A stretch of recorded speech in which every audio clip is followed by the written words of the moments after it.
مولانا صاحب که چیرې یو کاس وي هغه غواړي چې دغه غوښه میلمه ته پیش کړي بل ته ورکړي دې په باره کې شریعت څه حکم دی همدا غوښه چې کومه غیر اسلامي ممالکو نه راغلي دي خو دا پته نشته چې د دې ذبح شرعي طریقې سره شوي دی که نه شي خو هغه باندې هغه سټیم چې تاسو کوم ویل هغه لګېدلی دی چې د دې ذبح شرعي طریقې سره شوي دي نو د دې غوښې نورو ته پیش کول نورو ته ویر کول دې څه حکم دی مونږ نورو پروګرامو کې وویل چې که چیرې درو نښکونه یوه نښکه پکې موجوده وي جی یعنی دا څه د مسلمان په لاس کې وي جی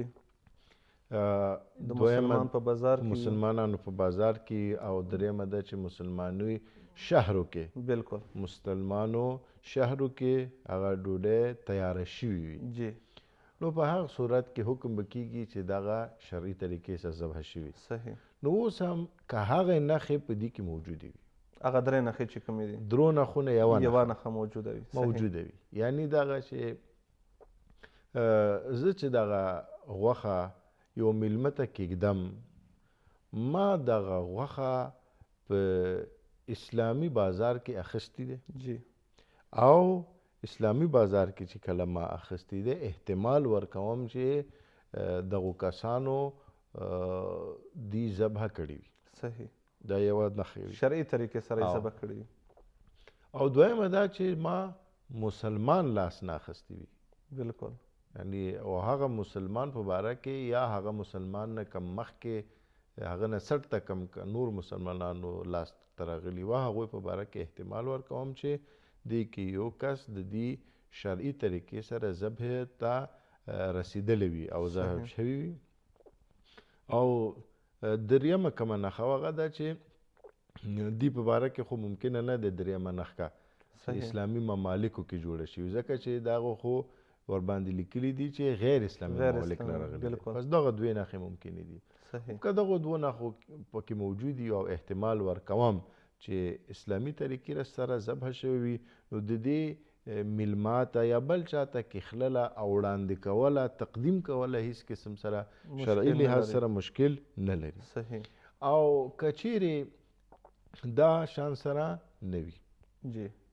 یعنی زما شک د دې په باره کې چې د دې غوښې شرعي طریقې سره ذبح شوي دي یا نه دی شوي صحیح او درو نښونه یوه نښه هم پکې نه وي نو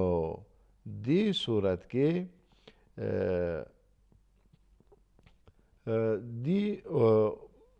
غوښې وړاندې کوله یعنې ډوډۍ کښلله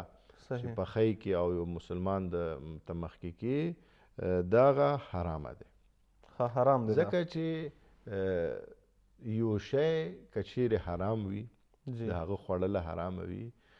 نه خپله هغه شی خوړی شي او نه بل ته ورکوی او نه بل کس ته ورکوی شي چې هغه کس باندې هم حرامه وي صحیح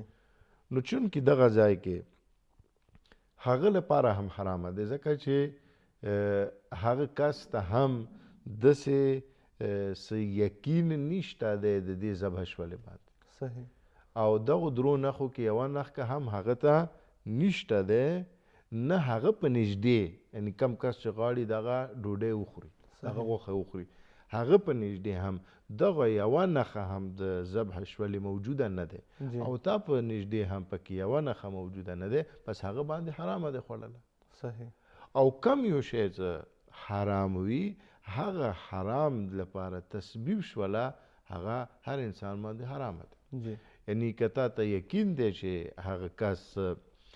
یو شی د غواړي چې استعمال کړي هغه لپاره هم دغه شی حرام دی نو ته هغه ته هغه شی نشي ورکولی